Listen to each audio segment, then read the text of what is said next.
Hello. Hi. Hi there. Hey. I'm Sleeper. Hi, nice to meet you. You can call me Simone. That's Oh, totally okay. fine. Thank you. Thank you, Simone.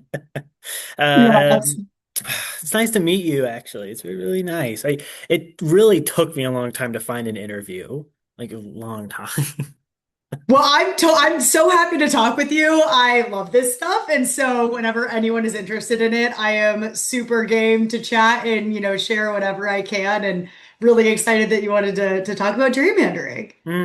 Well, thank you. Do you want to start the questioning right now? If that's okay? Yeah, yeah, that's totally fine by me. Okay. Question one. What are the major roadblocks to truly solving, I guess, this injustice, that being gerrymandering in this case? What? Yeah. There's a couple different ones, right? There's sort Mhm. of two kinds of gerrymandering. So there's partisan gerrymandering, right, which is what you think of a politician sort of drawing the districts, to the advantage of their political party. Yeah. And then there's racial gerrymandering, right, which is when you're drawing districts with impermissible consideration of race. And so they're slightly different categories that each sort of have their own roadblocks. I would say, the biggest roadblock right now with partisan gerrymandering is the fact that the US Supreme Court said that it was non-justiciable in federal courts, meaning that federal courts, they're not saying it's okay, but they're going to take a hands-off approach. They're not going to step in to stop partisan gerrymandering. And so that has led to sort of a free-for-all across the Mhm. country where you have different standards in different states, where some places have stepped up and said, hey, we're not going to be doing partisan gerrymandering. It's in their state constitution, or they have redistricting criteria. And then Mhm. you have other places, maybe where the legislators don't take that approach, or maybe there's not a citizens initiative to force that approach. Mhm. And so that has led to what we see ourselves in the situation today, where there's a bit of a race to the bottom because no one wants to give up that power, Mhm. either on an individual sort of states level or Yeah, yeah. also, in terms of the national landscape. Okay, yeah, yeah. I know that one of the first things, the reason I actually wanted to do this was because Texas, where I live, I think added 5 seats to the House, if I remember correctly, like over the they did mid-sector redistricting. I know, I particularly know California, which has that at least citizen barrier where they have to, I don't know the vocabulary, I'm sorry, but they have the particular barrier and that the citizens vote whether or not they can redistrict, and they also sort of balance it out. Yes, I do know exactly, that. right? So you have that Hmm. Texas, California is a place, right, where they have a citizens commission that does the redistricting that is not allowed to Hmm. do partisan gerrymandering. And then you again saw this sort of tit for tat where, okay, Yeah, yeah. Texas did it, and then California turned around Hmm. and said, okay, now we're going to do it. And they were able to pass that, through a ballot initiative, temporary sort of amendment to the Constitution to have these Yeah, yeah. districts be in place for this session. Yeah. Okay. Well, thank you. Um, Question two, what did you see as the biggest needs and challenges of the people who you serve? Yeah, I mean, when it comes to gerrymandering, the needs and challenges of the communities that we serve are varied, but they Yeah. all sort of boil down to someone's prime concern might be, one person's concern might be healthcare, and one person's Hmm. concern, might be, reproductive rights, or maybe there's just like an issue of economics being their number one concern. Hmm. But the bottom line issue is that the people that we serve lack that representation. If you have a gerrymandered district, those people aren't having a fair say of electing someone to represent them. And so, no matter what your sort of prime concern is, no matter what your greatest need is, you can't have that voice to advocate on your behalf. Well, thank you. Um, Number three, how would you describe the work their agency does and the population it serves in Yeah, general? so I mean, CLC, the Campaign Legal Center, which I work for, Hmm. does a variety of different issue areas, all impacting democracy. I Hmm. specifically the redistricting team. And as it relates to gerrymandering, we bring cases under both the federal and state voting rights acts, as well as sort of state causes of action prohibiting, partisan gerrymandering in particular. And so we, find places or people come to us and say, hey, I'm in a district that's been gerrymandered. I am in a place where my voice has been taken away. And so we advocate on their behalf to try to make sure that they have, the same opportunity as anyone else to make their voice heard. So again, for the different populations, when we're talking about partisan gerrymandering, usually we're talking about someone in a, minority party that has been, Yeah. gerrymandered out of the district. And then when we talk about Mhm. racial gerrymandering, usually it's someone who's a member of a racial minority group, but anyone can be racially gerrymandered. And so it's someone who, has been impermissibly sorted on, just account of race. Okay. Yeah, yeah, yeah. Nice. So, sorry. No, don't be Oh sorry. man. It's great. Ah, I don't know how to act. It's Um, okay. Just act normal. I talk about this stuff all day. It's the end of the workday. It's all good. okay, thank you. Number four, what is the most helpful thing that a person can do to help to help address this issue at the very least?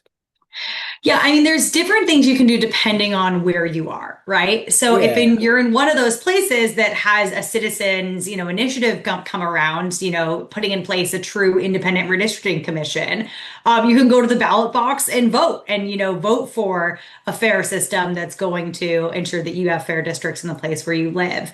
Advocating for national reform is really imperative. It's one of those things where I think sometimes people think, what am I going to do? What's my call to my senator or my representative Yeah, going to yeah, yeah. do? And it can feel like, you can just throw your hands up, it'll never get fixed. But progress happens incrementally, right? And so Mhm. I think using the voice and the power that you do have to reach out to your representatives to advocate for sort of a national solution that can address this problem is really critical. The other thing that people don't think about is that redistricting happens not just sort of on like this big flashy congressional level for, the House of Representatives. It's Yeah, also yeah. happening in your community, right? So Oh. it's happening for your city council, for, the county judges that you're electing in Texas. All of those people are elected from districts, right?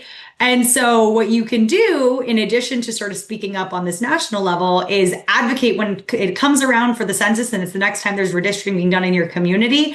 There's public hearings that you can go to where you can say, "Hey, I'm a part of this, community of interest that should be kept together. I want a representative. It really matters to me." And going and testifying at those sort of smaller hearings can also make a really big difference. Huh, cool. What is the most challenging aspect of your work?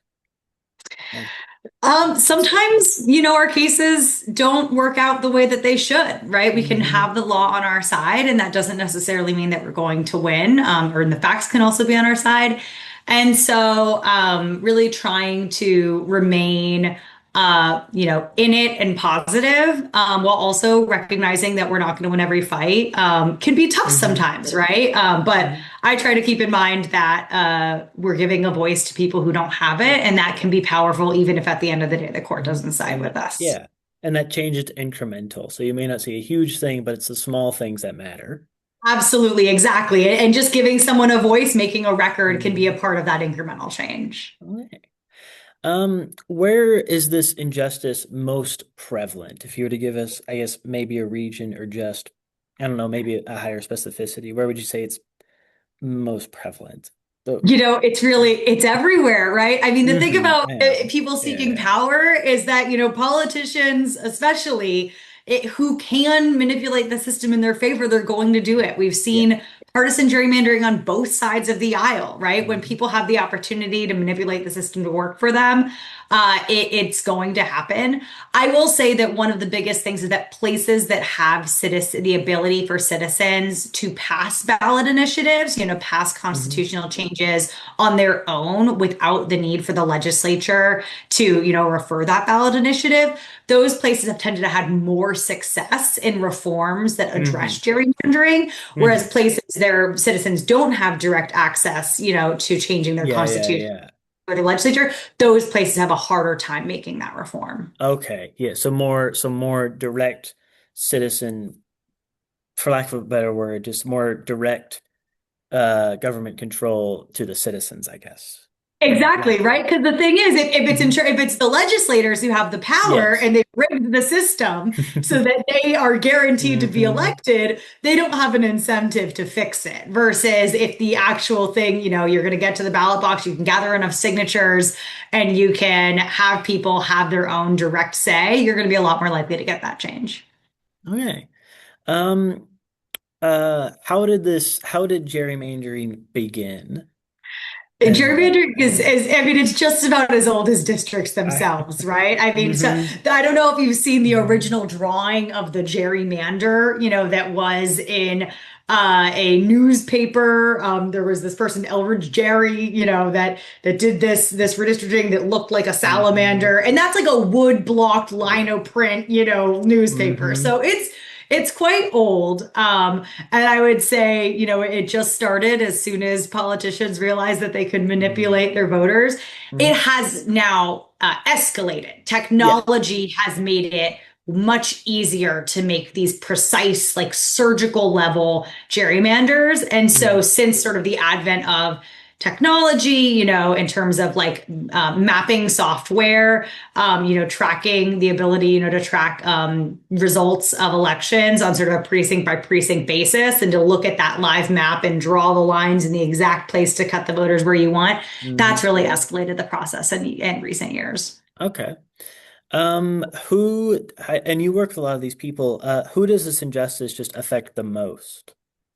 The whole. Yeah, I mean, it tends to affect the people who aren't in the majority, right? Hmm. And so it's people who already sort of have maybe less of a voice in Yes. their, whatever the hall of power is that's doing this kind of, that's doing the redistricting. Those are Hmm. the individuals who get their voice cut more and more. And so you lack those minority voices. And that means, partisan minorities, racial minorities, whoever is the sort of like smaller group, Yes. finds themselves the victim of gerrymandering of various Hmm. kinds. Okay. Why? I know. Sorry. No. Why should Americans care about gerrymandering? I know how you talked about it feels, especially at a national level, it feels like it's impossible. You can do anything on an individual level, but why should they care? Yeah, I mean, I think that if there's anything that you care about, right? So think Hmm. about like I said earlier, whatever your number one concern is, if you Hmm. don't have a responsive government, if you don't have the genuine ability to elect or, have kick someone out of office if they're not being responsive, then Hmm. you're not going to, that elected representative isn't going to have the incentive to be representing and finding out what their constituents care about and advocating for those things. So really, if anyone cares about like anything that government does, then Hmm. you should care about gerrymandering. And like I said, people oftentimes forget that one of the places where you can usually make the most change, maybe in stopping gerrymandering or advocating for your community, can be on these smaller levels, right? Your county or your city government. That's a place where you can really make a difference. And those bodies oftentimes impact people's lives way more, on a day-to-day basis Hmm. than the US Congress. We're talking about like the Yeah. roads you're driving on, the schools you're sending your kids to, the hospital that you go to. All of those Hmm. things are really funded in part, especially and controlled and regulated by local Hmm. government. Okay. Thank you. Final question. Um, okay, sorry. Final question. Uh, who should care about this injustice? I cheated. I think I answered this in my last one. I think my I'm why, I sorry. I answered a know little bit of who. No, that's all on me. it's a bad question, and I'm sorry It's about not a that. bad question at all because I they're different, right? The why I isn't don't always going to know. be the who. Just in my case, I think my why means the who is everyone. It's a little bit of a rig game, but I do think Hmm. something that is relevant to this question is that some people might think, well, I'm in the majority right now. Why should I care about this, Yeah, yeah. right? Because if you Mm, think that it's benefiting you in this moment, maybe yes. you think you shouldn't care. Why Um, would I want to stop my team from winning in a way? Exactly. And the concept is like eventually the shoe is on the other foot, Yeah. right? And it's about making a system that works better for everyone. and making a system that will be fair in the long term, right? You look Hmm. at various states across the country, various communities, and tides turn, right? And so gerrymandering makes it harder for those tides to turn. It entrenches power, but that entrenchment won't last forever. And Yeah. so making sure that there's a fair system that will benefit, everyone at Yeah, various points. I think is something that means, everyone, even the people who are benefiting from yeah. gerrymandering in this moment should care. Hmm. Well, thank you, Simone. Thank you for your time. I really do appreciate it. As I kind of say, I kind of had to commandeer a classroom for this. So, Well, I appreciate it and thank you for being flexible with the scheduling. And I'm so glad oh again yeah, that it's you okay. really are curious about this. And I'm always happy to talk to anyone that wants to learn more. Okay, thank you. Thank you, Simone. Bye. Great. Bye. Nice to meet you. Nice to meet you too. Yeah, she is nice. Okay, I feel like I failed her. I don't know.